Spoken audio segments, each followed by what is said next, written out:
Join us on Patreon and become part of our journey to uncover history's untold stories. Your support helps us create in-depth content, bring hidden narratives to life, and keep history alive for everyone. The arrival of Europeans on the shores of Africa, the Americas, and other parts of the world marked a pivotal moment in global history.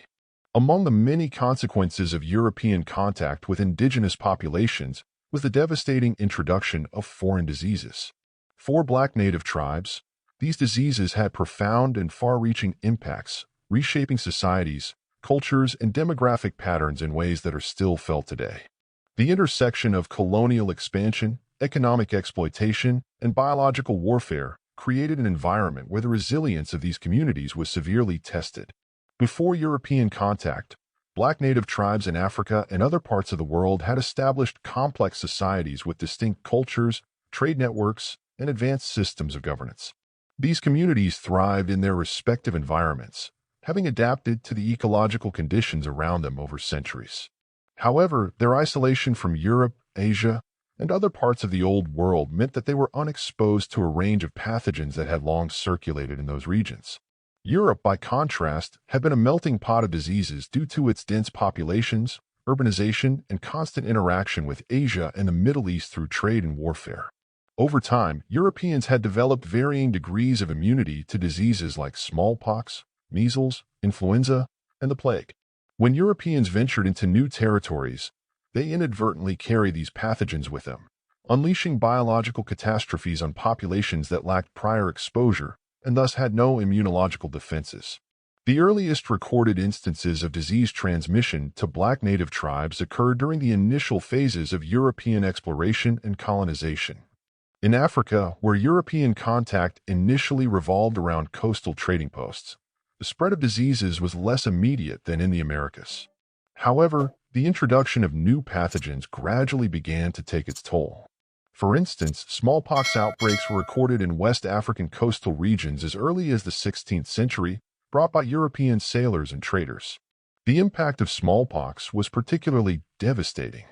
Among Black native tribes, it spread rapidly, decimating populations that had never encountered the virus. Symptoms included high fever, pustular rashes, and significant mortality rates. Survivors were often left scarred. Communities were left struggling to recover from the loss of leaders, elders, and large portions of their populations. The disease disrupted traditional knowledge systems, as many of the most experienced and knowledgeable individuals succumbed. In the Americas, the introduction of European diseases to indigenous Black populations, such as the Afro-Caribbean communities and Maroon societies, was equally catastrophic. Diseases like measles, influenza, and smallpox arrived with European settlers and enslaved individuals who had been forcibly transported across the Atlantic. Maroon communities, which were often formed by escaped enslaved people in remote and isolated areas, were particularly vulnerable. The dense living conditions and lack of prior exposure made these groups susceptible to rapid and severe outbreaks. The transatlantic slave trade played a central role in amplifying the spread of European diseases among Black native tribes.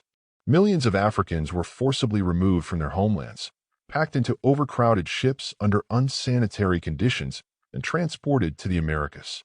The conditions aboard these ships were ideal for the proliferation of diseases such as dysentery, typhus, and smallpox. Death rates during the Middle Passage were staggeringly high, with some estimates suggesting that up to 20% of enslaved Africans died before reaching the Americas. Upon arrival in the New World, enslaved individuals often found themselves in environments where European diseases were endemic. The lack of immunity among African populations meant that diseases spread rapidly within enslaved communities. Plantations became hotspots for outbreaks, with high mortality rates further exacerbating the suffering of enslaved people. The psychological toll of losing loved ones to disease compounded the physical and emotional trauma of enslavement. In Africa, the effects of the transatlantic slave trade extended beyond the direct impact on individuals who were captured and transported. Coastal communities that engaged in the trade often experienced repeated exposure to European sailors and traders, increasing their vulnerability to disease outbreaks. The social and economic disruptions caused by the slave trade also weakened communities, making them less resilient in the face of epidemics. Traditional healing practices, which had been effective in managing indigenous diseases, were often insufficient to combat the new pathogens introduced by Europeans. The demographic impacts of European diseases on Black native tribes were profound. Entire communities were wiped out, leading to significant population declines in many regions. The loss of so many individuals had cascading effects on social structures, economies, and cultural practices. In some cases, the decimation of communities by disease created power vacuums, leading to shifts in political dynamics and the rise of new leaders or factions. The cultural impacts were equally significant. Traditional practices, oral histories, and knowledge systems were often disrupted as elders and other key members of society succumbed to disease. For many Black native tribes, the loss of cultural continuity was a profound blow. Survivors were left to navigate a world that had been irrevocably altered, often in ways that favored European colonizers. The weakening of communities through disease made them more vulnerable to exploitation, enslavement, and colonization, further entrenching European dominance. In the Americas, the arrival of European diseases contributed to the erasure of indigenous Black cultures in some areas. Maroon communities, which had been bastions of resistance and cultural preservation, were often decimated by epidemics. The loss of population made it more difficult for these communities to maintain their independence and resist European encroachment. The psychological toll of repeated outbreaks also undermined the morale of these groups, making them more susceptible to assimilation or subjugation. In some instances, the spread of European diseases to Black native tribes was not accidental, but deliberate. Historical records suggest that European colonizers sometimes used biological warfare as a tactic to weaken indigenous populations. One infamous example is the distribution of smallpox-infected blankets to Native American tribes by British forces during the 18th century. While there is less direct evidence of similar tactics being used against Black native tribes, the precedent highlights the willingness of colonial powers to exploit disease as a weapon of conquest. The deliberate use of disease to subjugate populations underscores the dehumanizing attitudes that characterized European colonialism. Indigenous peoples, whether in Africa, the Americas, or elsewhere, were often viewed as obstacles to be removed rather than as equal human beings. The use of biological warfare further highlights the lengths to which colonial powers were willing to go to secure their dominance and extract resources from conquered territories.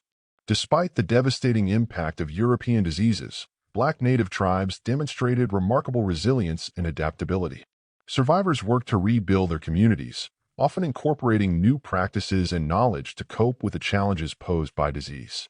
Traditional healing practices were adapted to address new illnesses, and some groups sought to limit contact with Europeans to reduce the risk of outbreaks.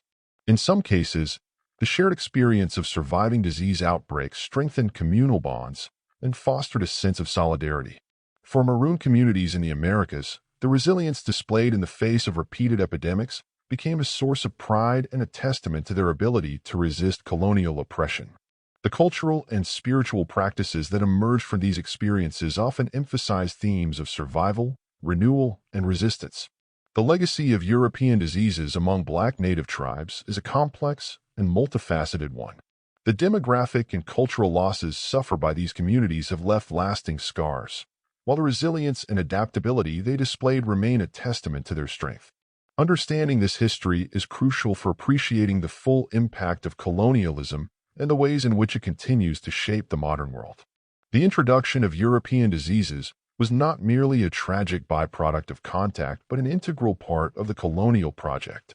By decimating indigenous populations, these diseases facilitated the conquest and exploitation of new territories, enabling European powers to amass wealth and influence on a global scale. The suffering inflicted by these diseases is a stark reminder of the human cost of imperial ambition and the importance of acknowledging the voices and experiences of those who endured it. In the modern era, the history of disease transmission continues to hold important lessons. The COVID-19 pandemic, for example, has underscored the interconnectedness of the global community and the need for vigilance in addressing the spread of infectious diseases.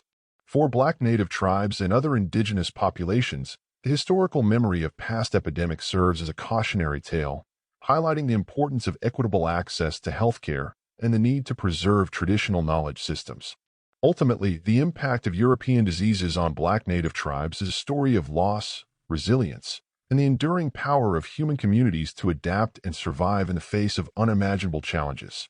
It is a history that deserves to be remembered and studied, not only for its relevance to the past, but also for the insights it provides into the challenges and opportunities of the present and future.